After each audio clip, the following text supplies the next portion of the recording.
نحمده ونصلي على رسوله الكريم اما بعد فقد قال الله تبارك وتعالى كما ورد في سورة آل عمران اعوذ بالله من الشیطان الرجیم بسم اللہ الرحمن الرحیم شہد اللہ انه لا الہ الا هو والملائکۃ واولو العلم قائما بالقسط صدق اللہ العظیم رب اشرح لی صدری ویسر لی امری واحلل عقدۃ من لسانی یفقہوا قولی۔ ناظرین کرام، السلام علیکم ورحمۃ اللہ وبرکاتہ۔ اس نشست میں میں آپ کے سامنے ہمارے دین اسلام میں عدل و انصاف کی جو اہمیت ہے اس کے ضمن میں کچھ گزارشات پیش کرنا چاہتا ہوں۔ اس کے لیے میں نے جس آیت کا انتخاب کیا ہے آغاز کلام کے لیے، وہ سورہ آل عمران کی آیت کا ایک حصہ ہے۔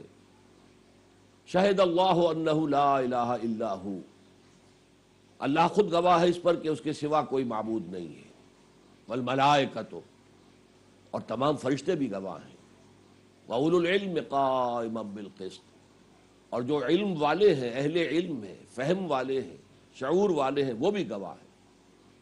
قائما بالقسط، اور اللہ عدل کو قائم کرنے والا ہے، عدل و انصاف، یہ اللہ تعالیٰ کی شان ہے جو اس سورہ مبارکہ میں بیان ہوئی کہ اللہ تعالیٰ عدل کو قائم کرنے والا ہے۔ اب اس سے آگے چلیے، اللہ تعالیٰ کے اسماء حسنہ میں سے اکثر اسماء جو ہے وہ فاعل، فعیل یا فعال کے بدن پر ہے، لیکن ایک نام آپ کا ایسا ہے اللہ تعالیٰ کا کہ جو مصدر کی بنیاد پر ہے، العدل۔ اب اس العدل کو میں اگر بیان کرنا چاہوں تو مجبوری یہ ہے کہ اس کے لیے کوئی لفظ ہماری زبان میں ایسا نہیں ہے جو اللہ تعالیٰ کے شایان شان ہو۔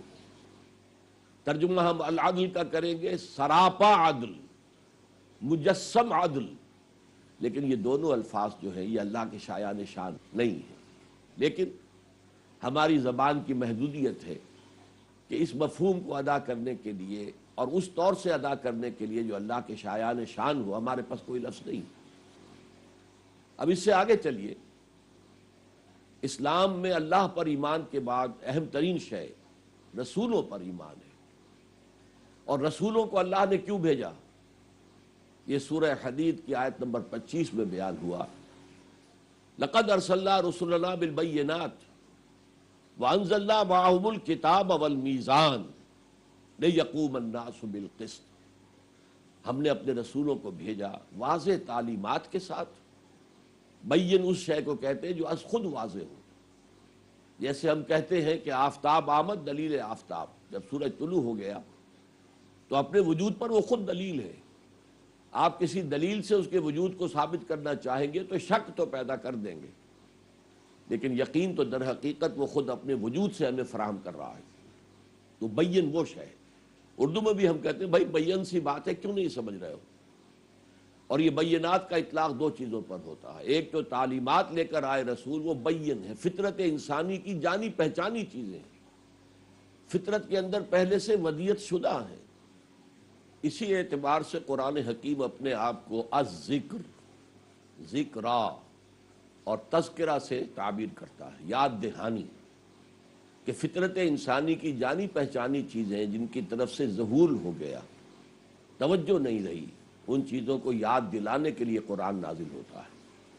بینات کا ایک اور مفہوم بھی ہے، اور وہ معجزات، کہ جو اصل میں رسول کی رسالت کا ثبوت ہوتے تھے۔ اس کے بعد فرمایا ہم نے رسولوں کے ساتھ دو چیزیں نازل کی، وَأَنزَلْنَا مَعَهُمُ الْكِتَابَ وَالْمِيزَانَ، کتاب ہدایت، کتاب کا اصل مقصد وہ ایمان انسان کو عطا کرنا ہے۔ اس کے ساتھ میزان نازل کی، میزان میں تلے گی ہر شے، کس کا کیا حق ہے اور کس کا کیا فرض ہے، اور ان حقوق اور فرائض کے درمیان کیا توازن ہے۔ گویا کہ یہ شریعت ہے کہ جو اللہ تعالیٰ رسولوں کے ذریعے سے انسانوں کو عطا فرماتا رہا۔ اب آیا وہ اصل ٹکڑا جس کے لیے میں نے یہ طویل آیت آپ کے سامنے رکھی ہے، لِیَقُومَ النَّاسُ بِالْقِسْطِ، تاکہ لوگ عدل پر قائم ہوں۔ رسولوں کے ارسال کا مقصد، کتابوں کی تنزیل کا مقصد، شریعت کے عطا کرنے کا مقصد قیام عدل ہے۔ حضور کے لیے یہ واحد کے صیغے میں سورہ شورى میں آیا ہے، وَأُمِرْتُ لِأَعْدِلَ بَيْنَكُمْ۔ دیکھو، مجھے صرف واعظ نہ سمجھنا، میں واعظ بھی ہوں۔ مجھے صرف داعی نہ سمجھنا، میں داعی بھی ہوں۔ مجھے صرف بشیر اور نذیر نہ سمجھنا، میں بشیر بھی ہوں، نذیر بھی ہوں۔ لیکن ان سب سے بالا تر میری حیثیت یہ ہے کہ میں تمہیں عدل کا حکم دوں۔ امرت لأعدل بینکم، مجھے حکم ہوا ہے کہ تمہارے درمیان عدل قائم کرو۔ اب اس سے آگے چلیے، امت مسلمہ کے فرائض کے ضمن میں 2 آیات آئی ہیں۔ ایک ہی مضمون کو 2 آیات میں 2 مختلف ترتیبوں سے بیان کیا۔ سورہ نساء میں فرمایا، یا ایھا الذین آمنوا کونوا قوامین بالقسط شہداء للہ۔ اے ایمان کے دعوے دارو، قوت کے ساتھ کھڑے ہو جاؤ، قوام بن جاؤ، قسط کو قائم کرنے کے لیے۔ کونوا قوامین بالقسط شہداء للہ، اللہ کے حق میں گواہی دینے والے۔ اللہ خود العدل ہے، اللہ قسط کو قائم کرنا چاہتا ہے، قائما بالقسط۔ تم اب اس کو اپنا مقصد زندگی بناؤ۔ یا ایھا الذین آمنوا کونوا قوامین بالقسط شہداء للہ۔ سورہ مائدہ میں یہ عکسی ترتیب سے آیا، یا ایھا الذین آمنوا کونوا قوامین للہ شہداء بالقسط۔ اے ایمان والو، اللہ کے گواہ بن جاؤ، اس کے عدل اور قسط کے گواہ بن جاؤ، اور گواہی دو عدل کی اور قسط کی۔ تو اس سے آپ اندازہ کر سکتے ہیں کہ اسلام میں عدل و قسط اور انصاف کی کتنی اہمیت ہے۔ اللہ کے ناموں میں سے یہ نام العدل، اللہ کی شان قائما بالقسط، رسولوں کی بعثت کا مقصد لیقوم الناس بالقسط، امت مسلمہ کا فرض پوری قوت کے ساتھ عدل و قسط کو قائم کرنے والے اور اللہ کے حق میں گواہی دینے والے، یا اللہ کے لیے کھڑے ہو جانے والے اور عدل و قسط کی گواہی دینے والے۔ اب میں ذرا چاہتا ہوں کہ اسی کا منفی پہلو بھی آپ کو دکھاؤں۔ اگرچہ اللہ تعالیٰ کو یہ اچھا نہیں لگتا کہ کوئی شخص کوئی بری بات زبان سے نکالے، لا یحب اللہ الجہر بالسوء من القول، اللہ کو پسند نہیں ہے کہ کوئی بلند آواز سے کوئی بری بات اپنی زبان سے نکالے، الا من ظلم، سوائے اس کے جس پر ظلم ہوا۔ مظلوم کے لیے اس کے دل سے اگر کوئی آہ نکلی ہے اور اسی کیفیت کے اندر اگر اس کے منہ سے کوئی بری زبان، اس کی زبان سے کوئی برا لفظ نکلا ہے، تو اللہ تعالیٰ کنڈول کرے گا، معاف کرے گا، اس لیے کہ وہ مظلوم ہے۔ اسی طریقے سے فرمایا، یہ سورہ شورى کی آیت، وَلَمَنِ انتَصَرَ بَعْدَ ظُلْمِهِ فَأُولَٰئِكَ مَا عَلَيْهِم مِّن سَبِيلٍ۔ جو شخص بدلہ لیتا ہے اس کے بعد کہ اس پر ظلم کیا گیا، اس پر کوئی ملامت نہیں ہے، اسے کوئی الزام نہیں دیا جائے گا، اس لیے کہ اس نے مظلوم ہونے کی حیثیت سے بدلہ لیا ہے۔ وَلَمَنِ انتَصَرَ بَعْدَ ظُلْمِهِ فَأُولَٰئِكَ مَا عَلَيْهِم مِّن سَبِيلٍ۔ اور اس سے آگے فرمایا، إِنَّمَا السَّبِيلُ عَلَى الَّذِينَ يَظْلِمُونَ النَّاسَ وَيَبْغُونَ فِي الْأَرْضِ بِغَيْرِ الْحَقِّ۔ ملامت کے مستحق تو وہ ہیں، برا بھلا کہے جانے کے مستحق تو وہ ہیں کہ جو لوگوں پر ظلم کرتے ہیں، ان کے حقوق کو مارتے ہیں، غصب کرتے ہیں، اور زمین میں بغیر کسی استحقاق کے وہ بلند ہونا چاہتے ہیں، اپنا غلبہ چاہتے ہیں۔ جیسے کہ ایک اور جگہ پر فرمایا کہ وہ لوگ تلک الدار الآخرۃ نجعلھا للذین لا یریدون علوا فی الارض ولا فسادا۔ یہ آخرت کا گھر جو ہے یہ تو ہم نے خاص کر دیا ہے اپنے ان بندوں کے لیے جو زمین میں نہ تو اپنی بلندی چاہتے ہیں، اپنا غلبہ، اپنا اقتدار، جو کہ لا یریدون علوا فی الارض ولا فسادا، اور جب یہ لوگ کھڑے ہو جائیں گے اقتدار کی طلب میں اور اپنی سربلندی کے لیے تو آپس میں ٹکراؤ ہوگا، فساد پیدا ہوگا، تو ایسے لوگ جنت میں نہیں جائیں گے۔ وہ جنت تو خالص کر دی گئی ہے ان لوگوں کے لیے کہ جو زمین میں اپنی بڑائی نہیں چاہتے، استکبار نہیں کرتے، اور لوگوں پر ظلم نہیں کرتے، اور فساد نہیں مچاتے۔ اب اس میں ایک نقطہ اور سمجھ لیجئے، ایک عدل وہ ہے جو کسی مقدمے میں کیا جاتا ہے، وہ یوں سمجھیے کہ ایک چھوٹا عدل ہے، کسی نے کسی کی چوری کی ہے، آپ نے چوری کا مال برآمد کرا کے اسے واپس کر دیا اور چور کو چوری کی سزا دے دی، یہ بھی عدل ہے۔ لیکن ایک عدل ہے بڑا عدل، پورے معاشرے میں انصاف کا قیام۔ اللہ تعالیٰ نے جو کچھ پیدا کیا ہے، زمین میں جو کچھ ہے، وہ تمام انسانوں کے لیے پیدا کیا ہے، سب کا اس میں حق ہے۔ لیکن اگر کہیں ایسا ظالمانہ استحصالی معاشی نظام قائم ہو جائے کہ ایک طرف غربا ہو، محتاج ہو، بھوکے ہوں، مفلس ہو، کلاش ہو، ننگے بدن ہو، دوسری طرف پیسے کی ریل پھیل ہو، سرمایہ کا ارتکاز ہو، تو یہ چیز جو ہے یہ عدل کے منافی ہے۔ اس نظام کو ختم کر کے نظام عدل و قسط، یعنی جو ڈسٹریبیوشن آف ویلتھ ہے وہ ایکویٹیبل ہو، اس میں انصاف موجود ہو۔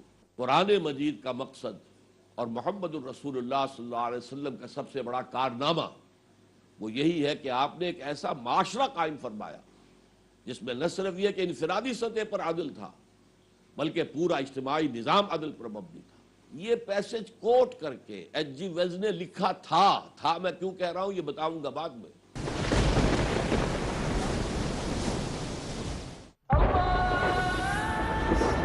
دوڑیے نماز کی طرف، جب حی علی الصلاۃ سنیے، دوڑیے کامیابی کی طرف، جب حی علی الفلاح سنیے، اپنائیے قرآن و سنت، کیجئے رب واحد کی عبادت، مولانا محمد طاہر مدنی۔ چھوڑیے برائی، کیجئے دل کی صفائی۔ دل کی صفائی ہر پیر شام 6 بجے اور دوبارہ رات 12:30 بجے انڈیا میں پیس ٹی وی اردو پر۔ Dialogue, discussion, debate, rebuttal, conclusion. Eliminate misconceptions about religion. Get enlightened. Witness Dr. Zakir Naik in a battle of words in Crossfire ہر اتوار رات 8:30 بجے اور دوبارہ صبح 8:30 بجے انڈیا میں پیس ٹی وی اردو پر۔ آخرت بھی کامیاب اور زندگانی بھی کامیابی ان کی ہے جو کرتے ہیں دل سے حدیثوں پر عمل۔ سید الانبیاء حضرت محمد الرسول اللہ صلی اللہ علیہ وسلم کو بھیج کے حقیقت کی بنیاد پر محدثین کے حوالے سے، مفسرین کی دلیلوں سے، اللہ رب العزت نے اس دنیا پر انسانوں پر شیخ ارشاد الحق عصری اپنا اتمام حجت فرما دیا ہے۔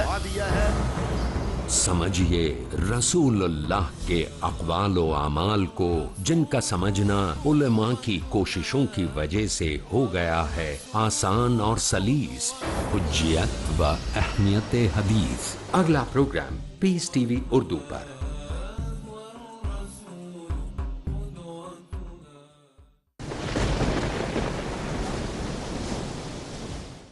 اس نے کہا although the sermons of human fraternity, equality and freedom were said before also, and we find lot of such sermons in Jesus of Nazareth, but it must be said that it was Muhammad sallallahu alayhi wasallam who for the first time in history established a society based on these principles، کہ اگرچہ انسانی مساوات، انسانی حریت اور انسانی اخوت کے درس تو پہلے بھی بہت کہے گئے، وعظ پہلے بھی بہت کہے گئے، اب عیسائی ہونے کے باوجود کہتا ہے کہ ہمیں بہت سے وعظ ملتے ہیں حضرت مسیح علیہ السلام کے کلام میں، لیکن یہ ماننا پڑتا ہے، اٹ مسٹ بی ایکسیپٹڈ کہ دنیا کی تاریخ میں پہلی مرتبہ ان اصولوں پر ایک معاشرہ قائم کیا محمد نے صلی اللہ علیہ وسلم، اور ہر ضعیف میرے نزدیک قوی ہوگا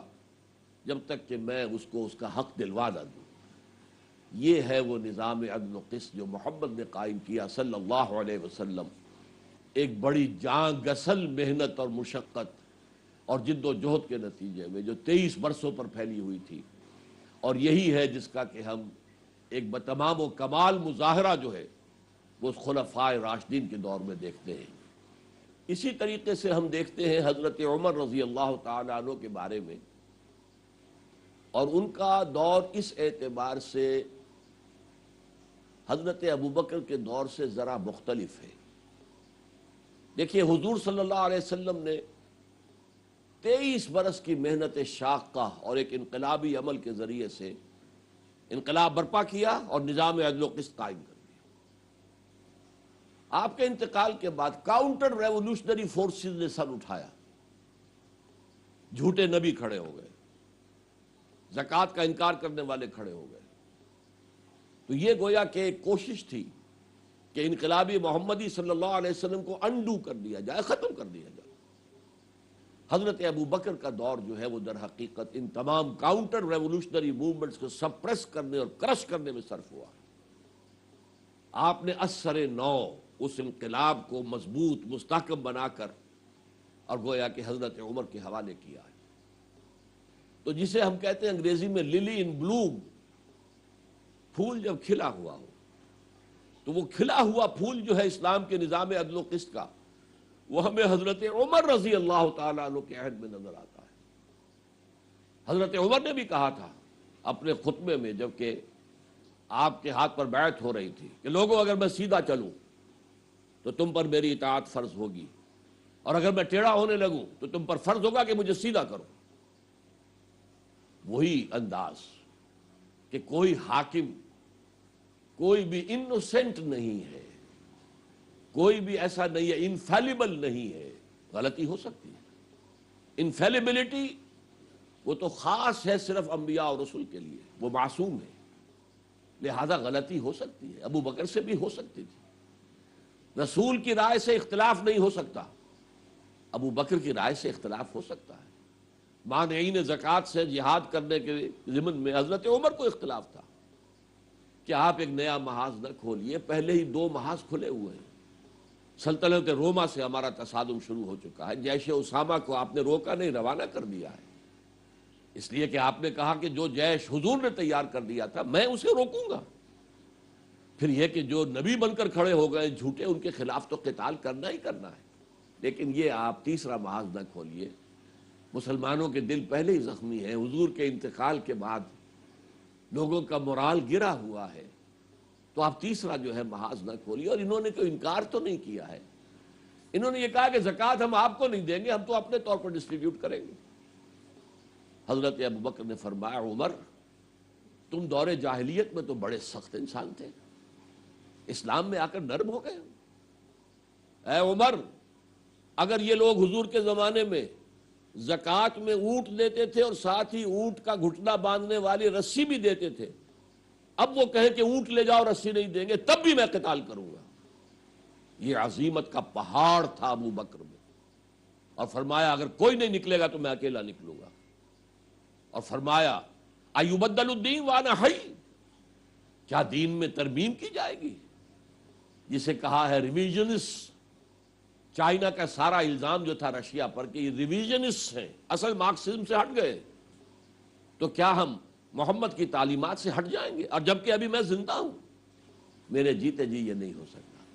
اب حضرت عمر کے دور کی باتیں دیکھیے، وہی human fraternity, human freedom, human equality, حالانکہ ان کے نام سے کیسر و کسریٰ کے درباروں کے اندر لرزہ طاری ہو رہا ہے۔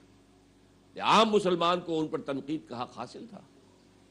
آپ خطبہ دے رہے تھے، ایک شخص کھڑا ہو گیا، اور آدمی معمولی نہیں تھا تو وہ گدڑی پوش، لیکن تھا کون؟ سلمان فارسی رضی اللہ تعالی عنہ۔ اس نے کہا لا سمع ولا طاعہ، ہم نہ آپ کی بات سنیں گے نہ اطاعت کریں گے۔ حضرت عمر نے پوچھا کیوں؟ کہا کہ یہ کرتا جو آپ نے پہنا ہوا ہے یہ ان یمنی چادروں سے بنا ہے جو مال غنیمت میں آئی تھی، اور ہر شخص کو جتنا ٹکڑا ملا ہے اسے کرتا نہیں بنتا، حالانکہ آپ ہم میں ہیں بھی طویل القامت انسان۔ How come? یہ کیسے ہوا؟ There is something wrong somewhere. حضرت عمر نے کوئی اس کا برا نہیں منایا۔ تم مجھ پر ذاتی تنقید کر رہے ہو؟ نہیں۔ اپنے بیٹے سے کہا، عبداللہ ابن عمر سے، عبداللہ تم بتاؤ ان کو کہ مسئلہ کیا ہے۔ انہوں نے کھڑے ہو کر ٹیسٹیفائی کیا کہ نہ میرا کرتا بن رہا تھا نہ ابا جان کا، میں نے اپنے حصے کا کپڑا بھی ابا جان کو دے دیا تو یہ کرتا بن گیا۔ سنتے ہی کہتے ہیں سلمان فارسی الآن نسمع و نطیع، ہاں آپ فرمائیے ہم سنیں گے اور اطاعت کریں گے۔ تو یہ تھی وہ فریڈم، انسان کے حقوق، حاکموں پر تنقید کا حق۔ اسی طریقے سے جب بیت المقدس کا سفر کیا ہے حضور نے صلی اللہ علیہ وسلم to take it over from the Christians, وہ لمبا واقعہ میں تفصیل سے بیان نہیں کر سکتا کہ عیسائیوں سے یروشلم مسلمان فتح نہیں کر سکے تھے، بڑا لمبا محاصرہ ہو گیا۔ ایک تو فصیل بہت اونچی، دوسرے شہر جو ہے اندر سے سیلف سفیشینٹ، اس اعتبار سے وہ محاصرہ تھا لیکن فتح نہیں ہو رہا تھا۔ ایک روز ان کے بڑے بڑے علماء آئے فصیل پر، مسلمانوں تم قیامت تک بھی اگر یہاں پڑے رہو گے یہ شہر فتح نہیں ہوگا۔ ہاں ایک درویش بادشاہ کی خبر ہے ہمارے کتابوں میں، اس کے ہاتھوں یہ فتح ہو جائے گا۔ حضرت ابو عبیدہ بن الجراح وہاں کے کمانڈر تھے، ان کو فوراً خیال آیا کہ یہ تو وہ درویش بادشاہ مدینے میں بیٹھا ہوا ہے۔ عمر فاروق ریکویسٹ گئی محاذ جنگ سے کہ آپ تشریف لائیے، تو یہ شہر بغیر لڑائی کے فتح ہو جائے گا۔ اب وہ سفر جو کیا ہے لگ بھگ سمجھیے 700 میل کا، کس شان سے کیا؟ ایک اونٹ، ایک اپنا خادم ساتھ، کوئی خدم و حشم نہیں، کوئی باڈی گارڈ نہیں، ایک اونٹ کے اوپر ہی راشن بھی ہے، لہذا 2 آدمی بیک وقت سوار نہیں ہو سکتے۔ ایک منزل میں خلیفہ وقت اوپر بیٹھے ہیں تو ملازم نکیل پکڑ کر اس اونٹنی کی آگے چل رہا ہے، اگلی منزل میں ملازم اوپر بیٹھا ہے اور خلیفہ وقت نکیل پکڑ کر آگے چل رہے ہیں۔ اب اس سے اونچی مساوات کہیں آ سکتی ہے؟ جب آخری منزل آئی تو وہ خادم کی باری تھی، اس نے ہاتھ جوڑ دیے، خدا کے لیے لوگ کیا کہیں گے جب اس شکل میں ہم پہنچیں گے کہ آپ جو ہیں آگے آگے پیدل چل رہے ہیں اور میں براجمان ہوں اونٹنی کے اوپر۔ تو آپ نے فرمایا الدور دورک، نہیں باری تمہاری ہے، بیٹھو۔ اس شان میں وہاں پہنچے ہیں، اور ان کے علماء نے پھر اپنی کتابیں لے کر نشانیاں جو لکھی تھی، جب یہ فصیل کے قریب جا کر کھڑے ہوئے، ہاں یہی ہے وہ درویش بادشاہ، اور بغیر لڑائی کے یروشلم فتح ہو گیا۔ تو ایکویلٹی جو ہے اس کی کوئی مثال پیدا نہیں کی جا سکتی۔ اسی طریقے سے فریٹرنٹی، آپ رضی اللہ عنہ رات کا گشت کر رہے تھے، ایک گھر سے بچوں کے رونے کی آواز آئی، کھٹکھٹایا، ایک عورت ہے، انہوں نے جواب دیا، پوچھا کیا بات ہے بچے کیوں رو رہے ہیں؟ اس نے کہا کھانے کو کچھ نہیں ہے، میں نے خالی ہنڈیا پانی اس میں ڈال کر چولہے پر رکھ دیا ہے کہ بھئی میں تمہارے لیے کچھ پکا رہی ہوں، اب یہ روتے روتے سو جائیں گے، کھانے کو ہمارے پاس کچھ ہے نہیں۔ حضرت عمر فوراً گئے بیت المال، وہاں سے آٹے کی ایک بوری اپنے کندھے پر رکھوائی، اپنے غلام کی مدد سے کندھے پر رکھوائی۔ اس نے کہا خدا کے لیے امیر المومنین میں لے جاتا ہوں، نہیں فرمایا قیامت کے دن تم میرا بوجھ نہیں اٹھا سکو گے، لہذا اپنے کندھے پر بوری رکھ کر لے کر گئے ہیں اور وہاں جا کر کھانا پکا کر بچوں کو کھلایا ہے۔ اب آپ سوچئے اس سے بہتر کوئی نظام عدل و قسط دنیا میں قائم ہو سکتا ہے؟ حضور نے فرمایا تھا کہ سید القوم خادمہم، قوم کا سردار تو اس کا خادم ہوتا ہے۔ اس کی کوئی مثال دنیا میں بتا دیجئے سوائے مسلمان خلفائے راشدین کے کہ وہ حقیقت میں سید القوم خادمہم کی ایک عملی مثال تھے۔ اللہ تعالی ہمیں توفیق دے کہ ہم اسی عدل و انصاف کے قائم کرنے والے بن کر کھڑے ہو جائیں، اور عدل و انصاف کا وہ مکمل نظام دین حق ہے۔ هو الذی ارسل رسولہ بالہدی ودین الحق لیظہرہ علی الدین کلہ، وہی ہے اللہ جس نے